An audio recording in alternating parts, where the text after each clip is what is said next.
अब बात मध्य प्रदेश के बैतूल की करते हैं, जहां पर एक गांव के 23 आदिवासी परिवारों ने राष्ट्रपति से इच्छा मृत्यु की मांग की है।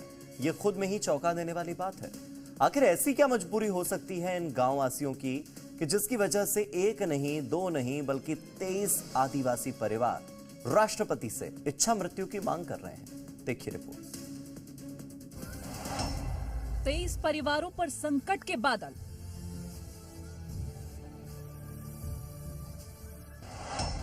लाचार ग्रामीणों ने महामहिम से लगाई गुहार।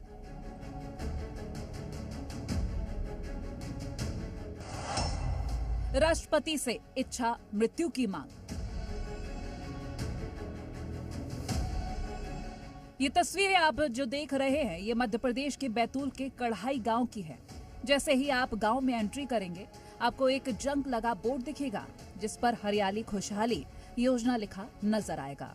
हरियाली तो ठीक है, लेकिन अब यहाँ के 23 परिवारों की जिंदगी से खुशहाली गायब हो चुकी है। 23 परिवारों पर दुखों का पहाड़ टूट पड़ा है। प्रशासन और न्यायालय से हताश ग्रामीणों ने राष्ट्रपति का दरवाजा खटखटाया है और राष्ट्रपति के नाम एक लेटर लिखकर इच्छा मृत्यु की मांग की है। दरअसल साल 2003 की बात है। ग्राम पंचायत के एक प्रस्ताव के तहत 23 भूमिहीन आदिवासी परिवारों को जीवन यापन के लिए 2-2 हेक्टेयर भूमि दी गई थी, जिसे ग्रामीणों ने अपनी आय का मुख्य स्रोत बना लिया। सरकार की दी गई जमीन के सहारे ही ग्रामीणों की रोजी रोटी चल रही थी। अब 21 सालों बाद प्रशासन ने अपनी दी हुई जमीनों को वापस ले लिया है, जिस पर अब सरकार वुडन क्लस्टर बनाने की तैयारी कर रही है। ग्रामीणों का आरोप है कि 23 परिवारों को दी गई जमीनें वापस ले ली गई हैं। बदले में इन परिवारों को न जमीन मिली है और न ही रोजगार और न भविष्य की कोई गारंटी। सभी रंग के पेड़ पौधे और उसमें कटहल के पेड़ है, इस पे हमारा पूरा परिवार निर्भर है। जमीन चली जाएगी, इसीलिए तो ये इच्छा मृत्यु की मांग किया हमने। पेड़ पौधे को आज पाला पोसा, आज बड़ा किया, आज उन्हीं से पेड़ पौधे मतलब फल तोड़कर और बेचते और खाते भी है। परंतु आज हमें वुडन क्लस्टर को दी गई जमीन आज हमसे छीनी जा रही है। वुडन क्लस्टर को दिया वाला, तो आज हम कहाँ जाएंगे और क्या करेंगे? आज जमीन में क्या सर, एक व्यक्ति करता है, 4 लोग पलते हैं। जमीन छिन जाएगी तो क्या रोजगार का क्या करेंगे लोग? वहीं इस पूरे मामले पर प्रशासन का कहना है कि जमीनों पर ग्रामीणों का कोई दावा नहीं है।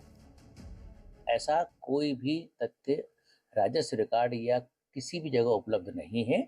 बात यह है कि जब आवंटन करा था, तब केवल एक व्यक्ति उस पर इनक्रोचर के रूप में था, जिसका तत्कालीन समय में हमने इनक्रोचमेंट हटा दिया था। तो इसके बाद माननीय उच्च न्यायालय में भी ये आवेदकों ने अपनी पिटीशन दायर की थी, जो 24 सितंबर के ऑर्डर से माननीय उच्च न्यायालय ने उसको खारिज कर दिया है। ग्रामीणों पर कोई सबूत नहीं है।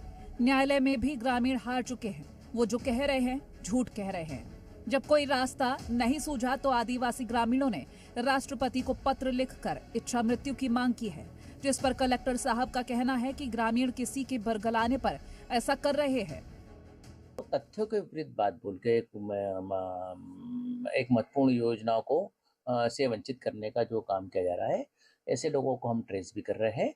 इसके पीछे कौन है और शासकीय कार्य में बाधा का हम उनके खिलाफ में प्रकरण भी दर्ज करेंगे।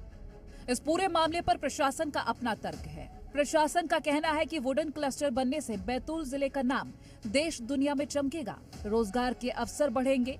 वहीं 23 आदिवासी परिवारों का रोजगार ठप होने से उनके सिर पर चिंता के घने बादल छा गए हैं। अब सवाल ये कि जहां एक तरफ सरकार लोगों को रोजगार मुहैया कराने की बात कर रही है, वहीं 23 परिवारों से उनका जमा जमाया रोजगार छिन रहा है। ऐसे में सरकार का क्या कदम होगा? ब्यूरो रिपोर्ट, जी मीडिया।